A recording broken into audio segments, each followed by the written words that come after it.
The rain was falling hard on the metal roofs of the human outpost, as the sky glowed with the burning wreckage of ships above.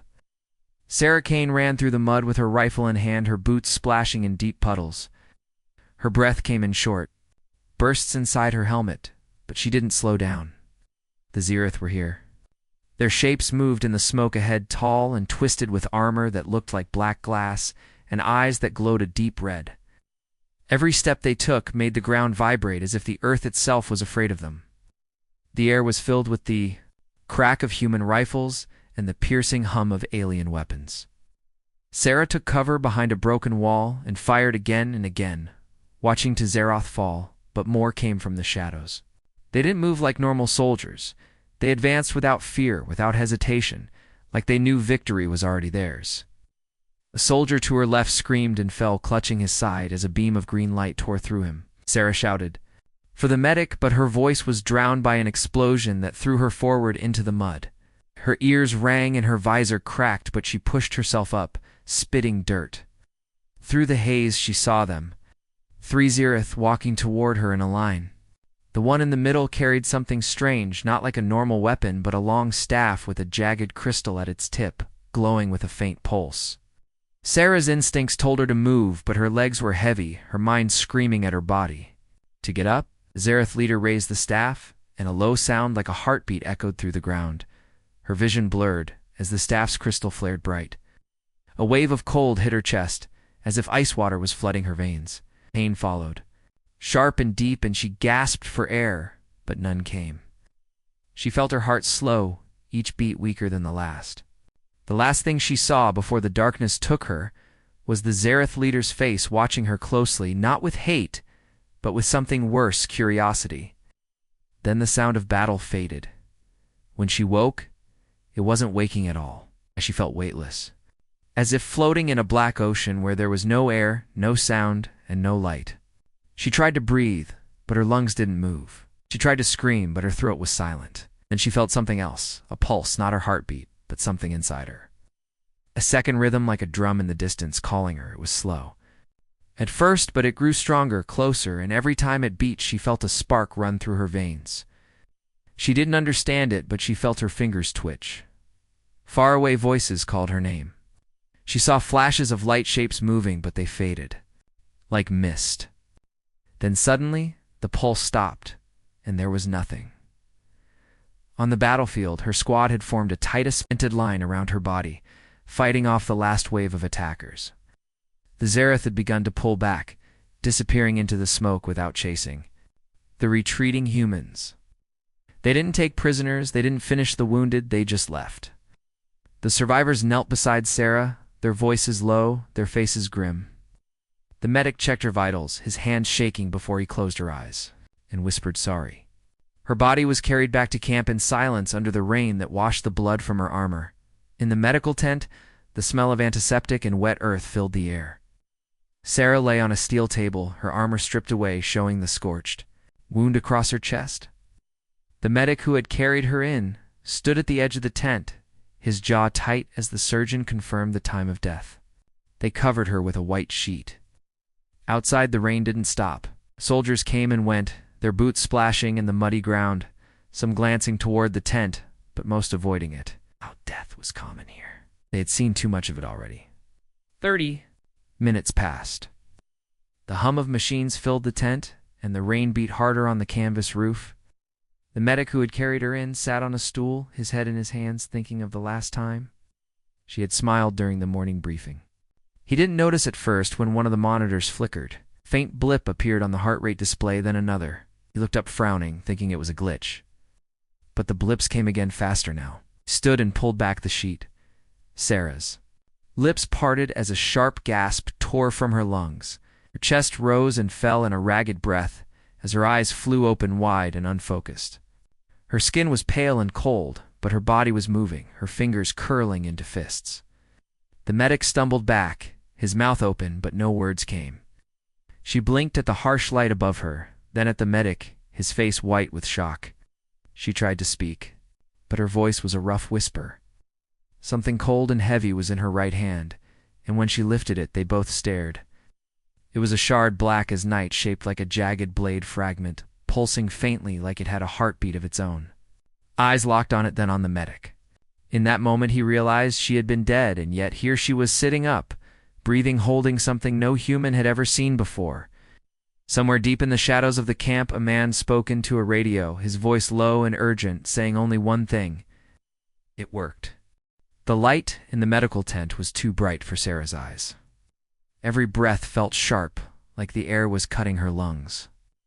The medic kept staring at her as if he wasn't sure she was real. His hands shook as he pressed a scanner to her neck. But the readings made no sense. Her heart rate was too steady, too strong for someone who had been dead minutes ago. She tried to stand, but her legs trembled. The shard in her hand was warm now, like it had been resting in sunlight.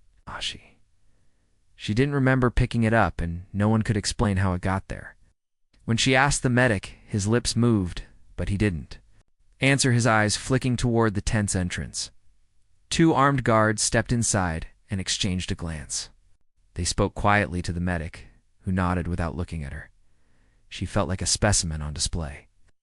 The guards said they were here for her safety, but she could see their hands too close to their weapons. Outside the tent, the camp was restless. Soldiers whispered about her name, their voices full of fear and disbelief. They had carried her body here themselves. They had seen her cold and still.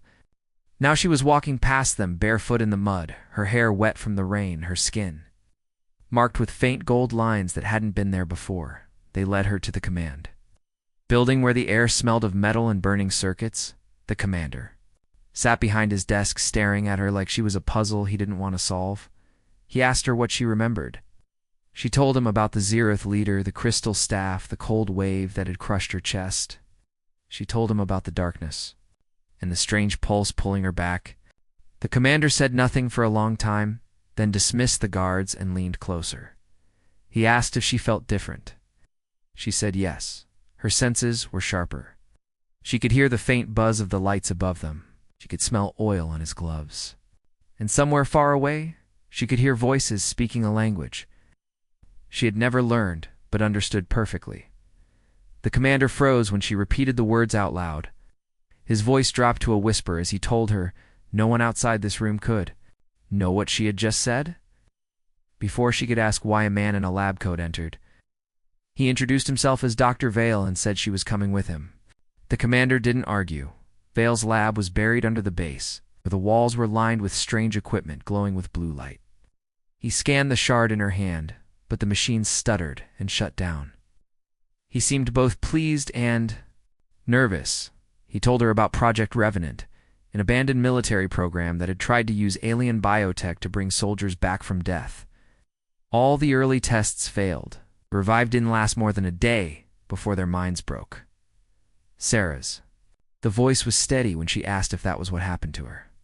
Vale only said no one had ever revived in the field before, not without direct intervention. Whatever the Zeroth leader had done, it had worked better than anything humans had tried. That meant they hadn't killed her to win the battle. They had done it to test her. The thought made her stomach turn. She wanted to believe it was a coincidence, but deep down she knew. They had chosen her for a reason. Vale reached into a locked drawer and pulled out a thick folder. Inside were photos of other soldiers with the same faint gold lines on their skin. All of them were marked as terminated. When she asked what happened to them, he said they lost control and became dangerous to everyone around them. She was the only one still alive. Her hand tightened around the shard. Its faint heartbeat matched her own now. She could feel it pulsing. In time with her breath, she didn't know if it was part of her or if she was becoming part of it. Before she could think of another question, she heard something strange, not through her ears, but in her mind, a deep voice speaking the same alien language she had understood earlier. It said only 3 words. "We begin now." Sarah froze as the voice echoed inside her head. It wasn't like hearing someone through a radio or across a room. It was inside her thoughts, deep and heavy, as if the words were pressed directly into her brain. She looked at Vale, but he was busy adjusting a monitor, unaware of the intrusion. Her fingers dug into the shard's edges. It pulsed harder now, the faint black surface rippling like liquid under her grip. She wanted to throw it across the room, but something in her gut told her it would come back to her no matter how far she tried to send it away. Vale asked if she was feeling any changes.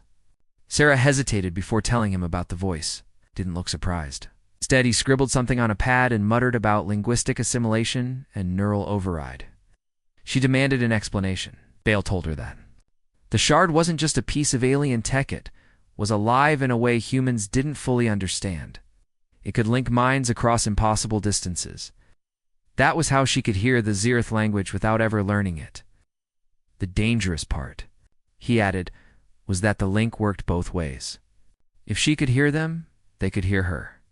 She didn't want to believe it. But then she heard the voice again, softer this time, almost amused. "We see you." The words came with a flash of an image of a massive alien city, dark towers glowing, red under a sky full of lightning. It felt like a memory that wasn't hers, and it left her dizzy. She gripped the table to steady herself. Before Vale could run more tests, the base alarm screamed to life. Red lights bathed the room, and a voice over the intercom shouted for all units to prepare for incoming hostiles. Vale's face went pale. The Zerath never attacked the same place twice in one cycle. Sarah didn't wait for orders. She grabbed a rifle from the rack and headed for the lift. The shard in her hand dissolved into a black mist and reformed as a blade, long and jagged. The weapon felt weightless, and when she swung it through the air, it moved faster than any steel she'd ever held. Up on the surface, rain pounded the ground again. Soldiers rushed into position along the barricades, their eyes widening when they saw Sarah standing among them, alive and armed. The sound of alien engines rumbled in the distance, growing louder with each heartbeat. She scanned the horizon and spotted movement in the smoke-tall shapes, dozens of them, advancing fast. But what made her blood run cold was the figure at the center, taller than the rest. Carrying the same crystal staff that had ended her life before, the voice in her head returned, sharper now, the words curling like smoke. "Come to me," she knew. It was the Zereth leader. He wasn't here just to destroy the base. He was here for her. Vale's warning echoed in her mind about the others who had come back and lost control. She wondered if that was his plan all along, to push her until the shard took over completely, as the first wave of alien fire lit up the night. Sarah stepped forward into the open. Her squad shouted for her to get back, but she didn't stop. Every nerve in her body was alive with a strange energy. The rain no longer felt cold. The fear was still there, but it was buried under something stronger, an instinct to fight that didn't feel entirely human. The Zereth leader raised his staff. The crystal flared again. Sarah gripped her blade and felt the shard pulse in. Answer. Somewhere deep inside her mind, a thought rose that wasn't hers, steady and certain. "You cannot kill what has already returned," she charged. The rain turned to steam where alien fire struck the ground. Sarah ran through it without slowing, her boots pounding against the wet earth. The Zereth soldiers shifted their aim toward her, but their shots missed by inches. She wasn't just moving fast, she was moving before they even fired. The shard in her hand burned with energy, and every time she swung the jagged blade, it cut through armor like paper. She didn't stop to think how she could do it. She just knew where to move and when to strike, as if someone was whispering instructions inside her mind. The Zereth leader stood still, watching her cut down his soldiers. His crystal staff pulsed, in time with the shard she carried. When their eyes met, she felt a rush of heat in her skull, and the battlefield disappeared. She was standing in a place of black stone and crimson skies, towers spiraling like twisted bone around her. The leader was there with her, but this wasn't real. It was inside her head. His voice came without sound. "You are the first to survive. Do you understand what you are?" She tried to lift her blade, but it was gone. "You are the bridge," he said, "the human shell and the ancient core. We made you for a reason," she shouted at him in her mind, asking why they killed her. He didn't answer. With words, instead, he showed her a memory, not hers, but his.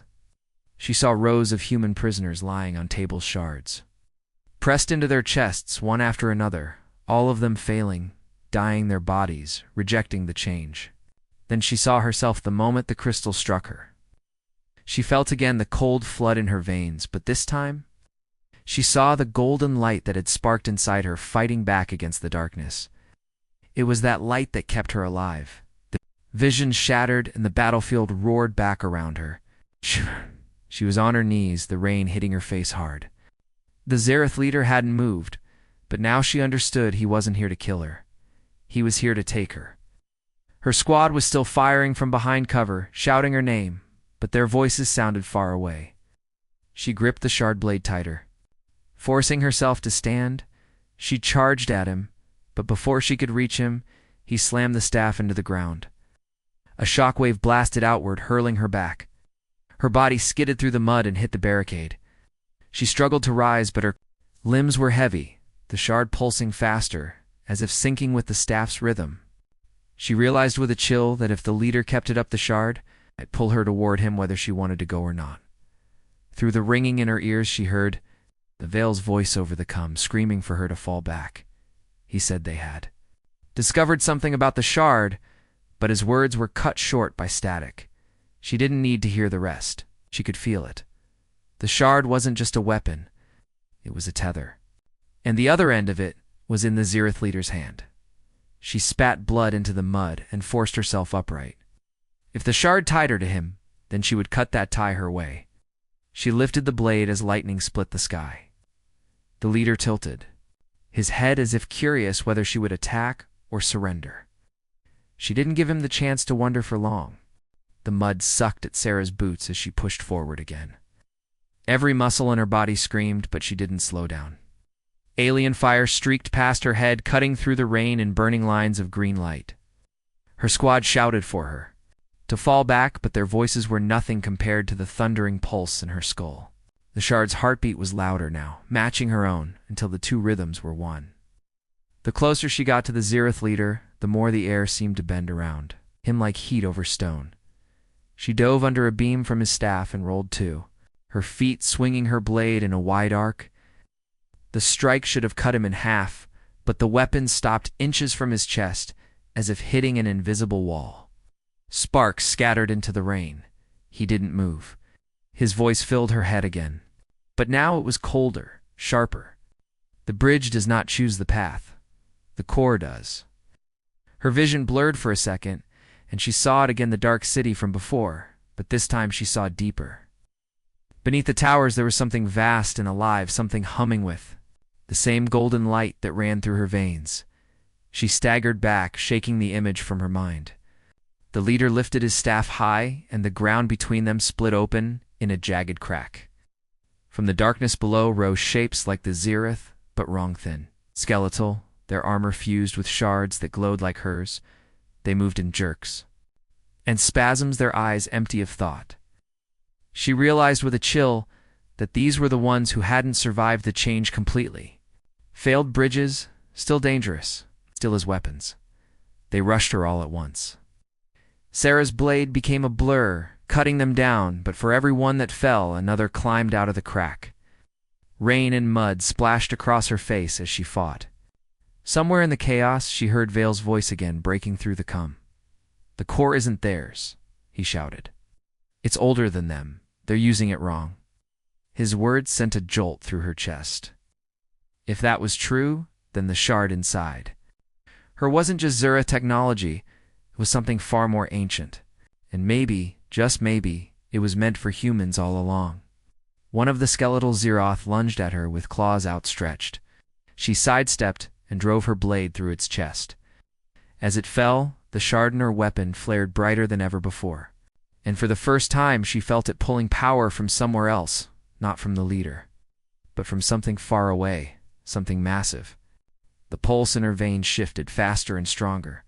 The leader must have felt it too, because his head snapped toward her. He stepped forward for the first time since the fight began, and the air around him turned into a storm of black energy. The skeletal creatures froze, mid-attack, as if waiting for his command. He raised his staff again, but didn't strike. Instead, he spoke in her mind one final time.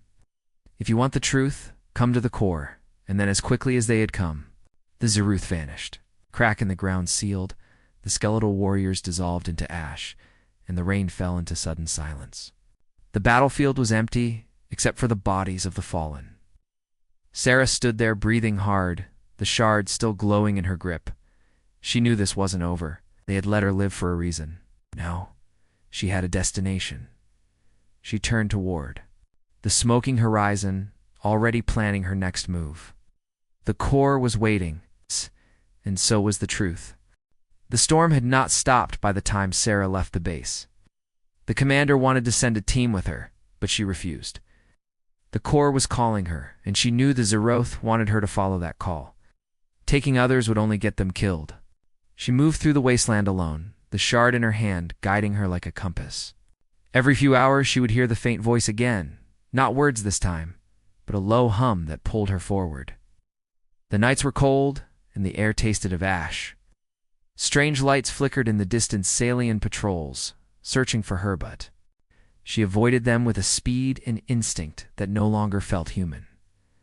After 2 days, the land began to change. The ground turned to black glass, and the air shimmered as if she were walking through heat. At the horizon, a single spire of dark. Stone rose higher than the clouds, wrapped in glowing veins of red and gold. She felt the shard in her hand vibrating harder the closer she got. By the time she stood at the base of the spire, her skin was buzzing with energy. A doorway opened without her touching it. Inside was a tunnel lit by a soft golden glow. The air was warm and heavy, and each step echoed like she was walking inside the heart of something alive. At the end of the tunnel, she stepped into a vast chamber. In the center was a massive structural sphere of black metal floating above the ground. Covered in carvings older than any language she knew, the pulse she had been feeling was louder here, so loud it almost drowned her thoughts. The Zeroth leader was waiting. He stood at the edge of the sphere, staff in hand, his red eyes fixed on her, but for the first time, he didn't feel like a threat. He stepped aside and gestured toward the sphere. "This is the core," his voice echoed in her mind. "Older than us. Older than you? Was made to bind the strongest of one world to the strongest of another. We tried and failed, but you were proof it can work." Sarah kept her blade ready. "Me?" she asked. The leader's eyes narrowed. "'Cause your kind carries something no other species does, resistance. You do not break when the core remakes you." His words hit her harder than any weapon. The Zeroth hadn't chosen her out of luck. They had been looking for humanity all along. The sphere's surface rippled like water, and a voice deeper than the leader's filled her head. It was not alien. It was something else, calm, steady, ancient. "You have been returned to finish what they could not. Alone, you are strong. Together, you will end them." The golden lines in her skin flared brighter, spreading across her arms, her chest, her face. The shard dissolved into her palm, its pulse now her own heartbeat. For the first time, she felt fully in control of it. The Zeroth leader stepped back, his expression unreadable. "Now, you understand. We cannot destroy you. The others will try. The core is yours now. Use it." Sarah didn't answer. She turned away from him and placed her hand on the sphere. A surge of power rushed through her, and for a moment she saw the whole planet, the Zeroth cities, the human outposts, the battles still burning, and beyond that, she saw the stars and countless other worlds waiting. When the vision faded, she stepped back. Her eyes glowed with the same golden fire as the sphere. She looked at the Zeroth leader one last time. "He brought me back too. Use me," she said. "Now I'm going to use you." She walked out of the core into the storm, her step steady, her mind clear. Somewhere in the distance, the alien fleet waited. She could feel their presence like a challenge. This time, she wasn't just going to survive. She was going to win.